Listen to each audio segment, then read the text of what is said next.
Nous retrouvons à présent 3 minutes avec mon coach sur RCF avec Alain Charlier, coach et consultant. Bonjour. Bonjour Guillaume et bonjour à vous tous qui nous écoutez.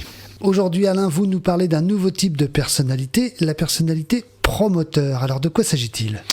Eh bien le docteur Taibi Kahler, psychologue et psychiatre américain, a défini 6 types de personnalités dans un modèle qu'il a appelé Process Communication. La personnalité de type promoteur concerne entre 5 et 10% de la population.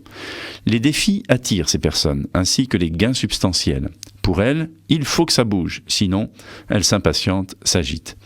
Ce qui les caractérise, ce sont l'adaptabilité, le charme, la séduction, la persuasion, l'énergie.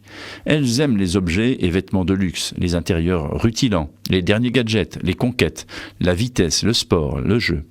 Elles préfèrent, et de loin, l'action à la réflexion. Si ça ne va pas, on fera autre chose ou autrement. On les appelle promoteurs parce qu'elles aiment démarrer les projets, mais les finaliser est moins leur affaire.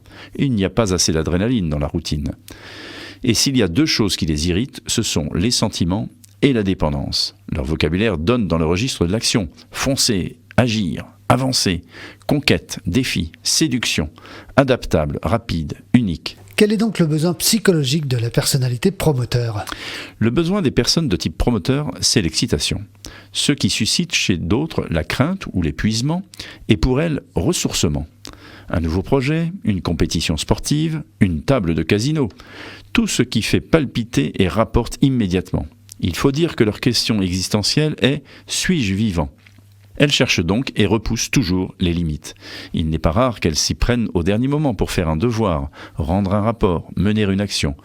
Parfois un peu trop tard. Malheureusement pour elles, l'excitation au quotidien, ce n'est pas toujours évident à trouver. En manque d'action, ces personnes peuvent semer la zizanie inconsciemment et sous l'emprise du stress, ou par plaisir et besoin de voir comment ça va bouger. Elles peuvent aussi prendre des risques inutiles et excessifs.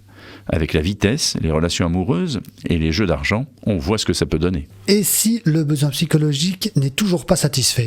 Vous avez raison de poser la question. En effet, lorsque le stress monte, la mécommunication augmente et comme ces personnes sont convaincues qu'il faut être le plus fort, elles attendent des autres qu'ils soient autonomes et loin de les soutenir à la façon d'une personne de type empathique, elles réprimandent vertement, blâment, houspillent, dénigrent et finalement abandonnent les autres avant qu'ils ne les abandonnent.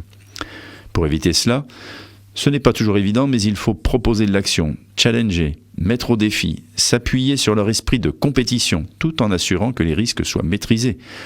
La phrase du jour est un proverbe chinois qui pourrait bien être la devise des personnes de type promoteur. Trop de paroles tue l'action.